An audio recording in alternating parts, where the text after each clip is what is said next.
Assalamualaikum warahmatullahi wabarakatuh. Pada video ini kita akan bahas mengenai materi paling dasar dari teori grup, yaitu definisi dan contoh grup. Baik, yang materi pertama, apa sih itu grup? Kita mungkin sering menggunakan istilah grup dalam kehidupan sehari-hari kita. Tapi grup yang apa yang akan kita bahas pada mata kuliah ini? Apakah grup yang ini? Tentu bukan. Grup yang ini? Grup WhatsApp? Bukan juga. Oke. Lalu grup apa sih dalam matematika itu? Nah, sebelum kita bahas apa itu grup dalam matematika, kita bahas dulu mengenai operasi biner. Mengapa? Karena operasi biner ini yang akan menjadi dasar juga dalam teori grup. Definisi operasi biner. Operasi bintang pada himpunan tidak kosong G adalah operasi biner jika dan hanya jika A elemen G, B elemen G, maka A bintang B elemen G untuk setiap A, B elemen G. Jadi operasi biner itu merupakan operasi tertutup yang didefinisikan pada himpunan tidak kosong. Jadi kita lihat ya, A elemen G, B elemen G, maka hasil pengoperasiannya juga itu tetap elemen G. Inilah yang dikatakan dia operasi tertutup. Jadi jika ada dua unsur himpunan yang kita operasikan, hasil pengoperasiannya itu akan tetap berada dalam himpunan elemen G. Nah, mari kita berikan sebuah contoh operasi biner. Salah satu contoh operasi biner yang paling sederhana yaitu operasi penjumlahan pada himpunan bilangan asli. Kenapa? Karena untuk setiap AB elemen N, A tambah E elemen N. Nah, operasi penjumlahan pada himpunan bilangan asli. Coba kita ambil sembarang dua bilangan asli. Misalkan kita ambil 1 dan 3. 1 dan 3 itu kan 4. Apakah 4 itu bilangan asli juga? Iya kan? 4 juga bilangan asli. Maka setiap kita mengambil dua bilangan asli, hasil penjumlahannya itu pasti tetap akan bilangan asli. Tidak mungkin kita jumlahkan dua bilangan asli, hasilnya misalkan -3. Tidak ada kan? Nah, maka ini salah satu contoh operasi biner. Operasi penjumlahan pada bilangan asli. Karena ketika kita mengambil sembarang bilangan asli, ketika kita jumlahkan hasilnya pasti tetap bilangan asli. Inilah contoh operasi biner yang dikatakan juga operasi tertutup. Nah, selanjutnya kita langsung masuk ke definisi grup. Suatu sistem aljabar G, himpunan G dengan operasi bintang dari himpunan tidak kosong G dengan operasi biner bintang dikatakan grup jika memenuhi sifat. Nah, sekarang suatu sistem aljabar, jadi ini dikatakan sistem aljabar ya. Ini dikatakan sistem aljabar. Sistem aljabar itu terdiri dari sebuah himpunan dan sebuah operasi. Jadi kita simbolkan saja ini G. Nanti akan menyesuaikan. Misalkan tadi kan N besar dengan operasi bintang yang ini. Nah, karena ini merupakan himpunan bilangan asli natural dengan operasi bintang. Nah, ini simbol umumnya saja. Karena kita akan bahas tentang grup, kita simbolkan saja dia dengan G. Tapi nanti akan berubah-ubah sesuai dengan himpunan apa yang digunakan. Jadi sistem aljabar itu terdiri dari himpunan dan operasi. Jadi di sini himpunannya kita simbolkan G dan operasinya kita simbolkan bintang. Ini simbolisasi saja, nanti akan menyesuaikan. Jadi suatu sistem aljabar itu dia akan dikatakan grup jika dia memenuhi 4 sifat. Yang pertama itu tertutup, sama yang tadi ya. Jadi dia harus tertutup. Artinya jika dia dioperasikan, hasilnya akan tetap berada pada himpunan tersebut. Sama dengan yang diberikan tadi itu, yang bilangan asli dengan operasi penjumlahan. Syarat yang kedua adalah sifat asosiatif. Nah, ini kalau di SD itu kadang diistilahkan dengan pertukaran kurung atau pertukaran kurungnya. Jadi A bintang B bintang C sama dengan A bintang B bintang C. Atau kita katakan dia sifat asosiatif. Syarat yang ketiga yang harus dipenuhi itu adanya unsur identitas. Apa itu unsur identitas? Nah, secara matematis itu unsur identitas yaitu terdapat E elemen G, sedemikian sehingga untuk setiap A elemen G maka A bintang E sama dengan E bintang A sama dengan A. Yang mana di sini yang unsur identitasnya yaitu E-nya. Nah, sederhananya begini unsur identitas. Ketika suatu anggota himpunan kita operasikan dengan unsur identitas, hasilnya tetap unsur itu sendiri. Jadi A bintang E sama dengan E bintang A sama dengan A. Apa contohnya? Misalkan dalam bilangan bulat.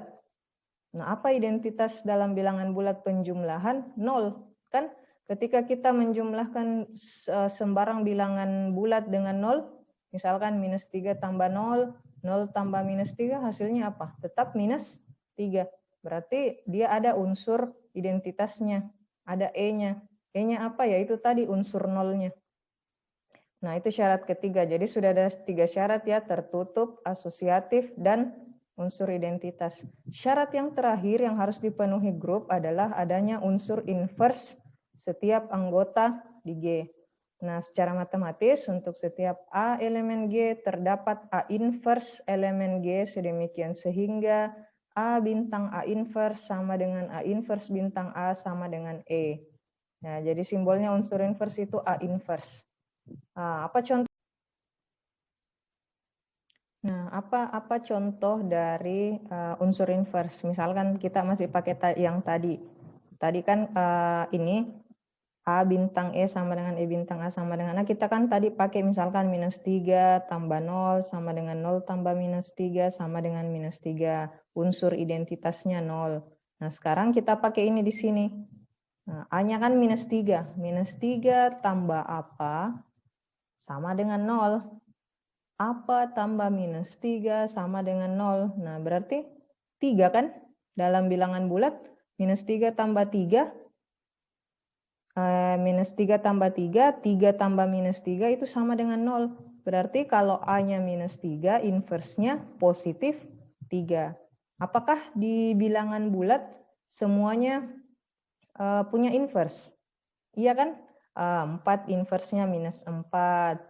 7 inversnya minus 7. Nah, berarti di dalam bilangan bulat dengan operasi penjumlahan itu memiliki unsur inverse setiap anggota di G. Jadi kesimpulannya di dalam grup itu harus punya 4 sifat: tertutup, asosiatif, adanya unsur identitas di G, dan adanya unsur inverse setiap anggota di G. Nah, sekarang selain grup, ada istilah grupoid, semigrup, monoid, dan grup komutatif. Apa sih itu semua? Nah, seperti kita bahas tadi, bahwa grup itu punya 4 sifat: tertutup, asosiatif, identitas, dan inverse. Nah, yang pertama, jika dia hanya memenuhi sifat tertutup, jika suatu sistem aljabar itu hanya memiliki sifat tertutup, maka dia disebut dengan grupoid. Nah, jika dia memenuhi sifat tertutup dan asosiatif, dia disebut dengan semi-grup. Nah, jadi sudah 2 kan? Jika memenuhi 1 dia grupoid, jika memenuhi 1 dan 2 dia semi-grup. Jika dia memenuhi sampai sifat ketiga, dia disebut dengan monoid. Dan jika dia memenuhi 4 sifat, ya grup, seperti yang kita bahas tadi. Selanjutnya ada tambahan lagi, komutatif. Komutatif itu kalau istilah simpelnya itu pertukaran. A bintang B sama dengan bintang A sama dengan B bintang A. Nah, kalau dia grup dan dia juga memenuhi sifat komutatif, maka dia disebut dengan grup komutatif. Baik, selanjutnya mari kita lihat contoh-contoh sistem aljabar. Kemudian kita tentukan apakah dia masuk ke grupoid, semigrup, monoid, grup, atau grup komutatif. Saya berikan 3. Yang pertama itu bilangan asli dengan operasi penjumlahan. Yang kedua bilangan asli dengan operasi perkalian. Dan bilangan bulat dengan operasi penjumlahan. Kita bahas satu persatu. Yang pertama, himpunan bilangan asli dengan operasi penjumlahan, atau di sistem aljabarnya itu kita beri simbol N plus karena bilangan asli dengan operasi penjumlahan. Baik, bilangan asli dengan operasi penjumlahan ini merupakan semigroup. Nah, ingat tadi ada berapa sifat yang terpenuhi kalau sampai semigroup? Kita coba intip sedikit. Nah, semigroup berarti dia hanya sampai 2, tertutup dan asosiatif. Kemudian dia bukan monoid. Apa sih monoid itu tadi? Nah, monoid berarti dia harus memenuhi sampai adanya unsur identitas. Berarti dia tidak ada dong unsur identitasnya. Apakah benar?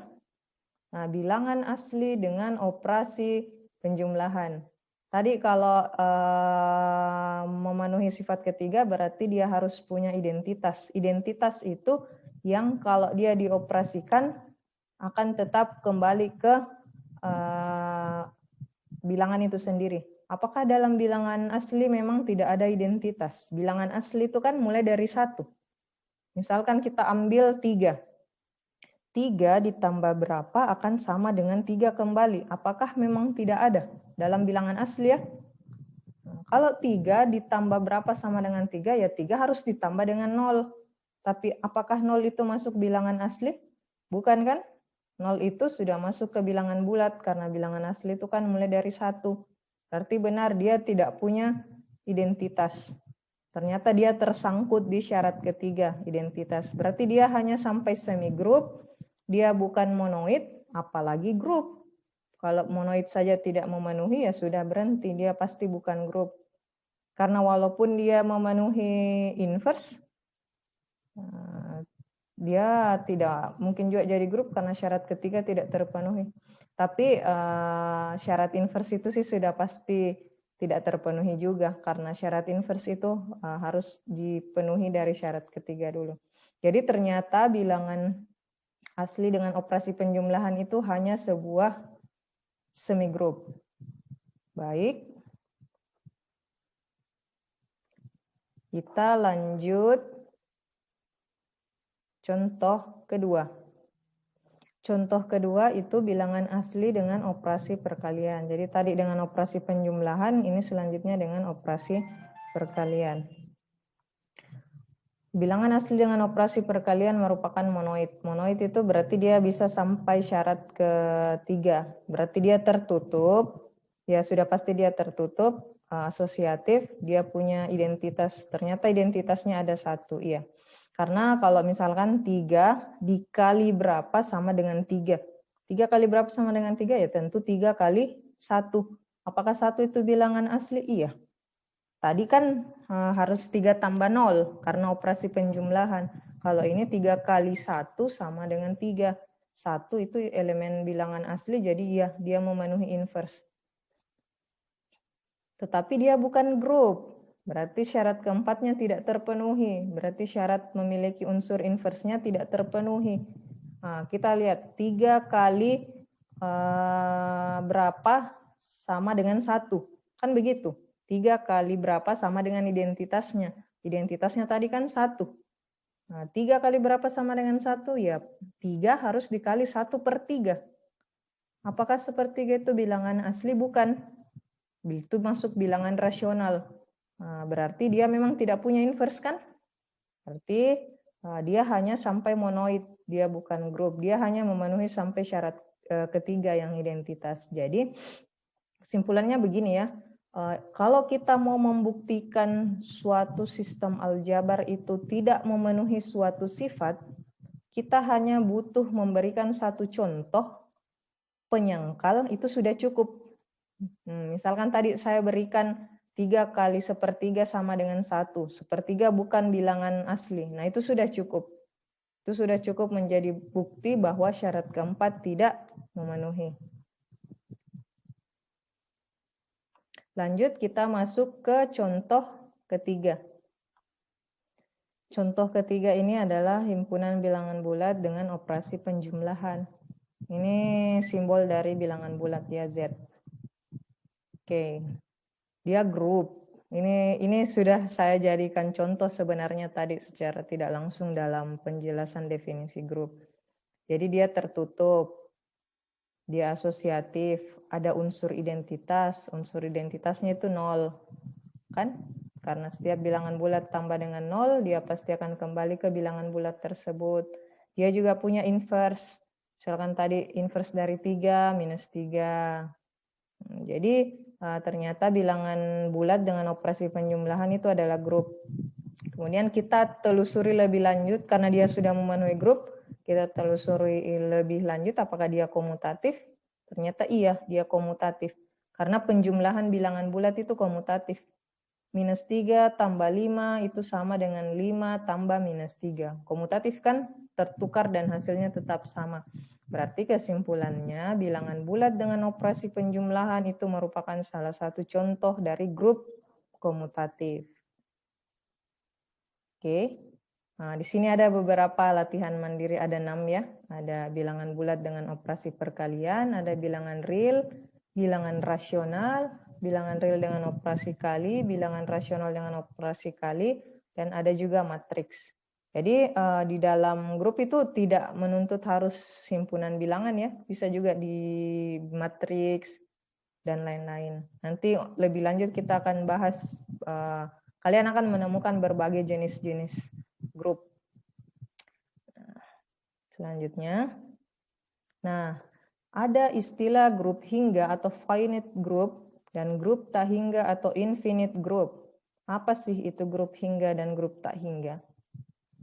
Misalkan sistem aljabar G dengan operasi bintang adalah grup. Jika banyaknya anggota G terhingga, maka G disebut grup hingga. Jadi himpunan itu kan ada 2. Ada himpunan tak hingga, ada himpunan hingga. Kalau himpunan itu anggotanya tak hingga, maka dia disebut himpunan tak hingga. Jika himpunan tersebut anggotanya berhingga, dia disebut grup hingga. Jadi begitupun di grup. Kalau banyak anggotanya G ini tak hingga, maka dia disebut grup tak hingga. Kalau banyaknya anggotanya G berhingga, kita sebut dia grup hingga. Nah, contohnya ini. Yang kita bahas tadi, beberapa yang kita bahas itu merupakan contoh grup tak hingga. Kenapa? Nah, Z itu kan himpunan bilangan bulat. Bilangan bulat itu himpunan tak hingga. Rasional juga himpunan tak hingga. Bilangan real juga himpunan tak hingga. Bilangan kompleks juga himpunan tak hingga. Jadi ini adalah salah satu contoh grup tak hingga. Tapi belum tentu ya, kalau dia di sini himpunan bilangan himpunan tak hingga, jangan langsung menyimpulkan dia grup tak hingga ya. Kita sebenarnya harus buktikan dulu dia grup atau bukan.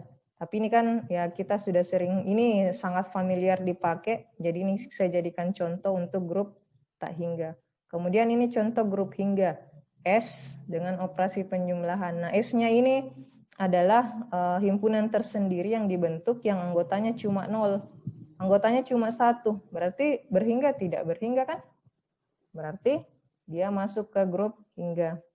Ini juga operasi himpunan T dengan operasi penjumlahan dan himpunan T dengan operasi perkalian. Himpunan T-nya itu cuma anggotanya minus 1 dan 1. Jadi dia anggota, jadi dia masuk contoh grup hingga. Baik, terima kasih banyak atas perhatiannya pada video ini. Kita ketemu lagi di video berikutnya. Semoga dapat memberi manfaat, khususnya terkait materi, definisi, dan contoh grup. Wassalamualaikum warahmatullahi wabarakatuh.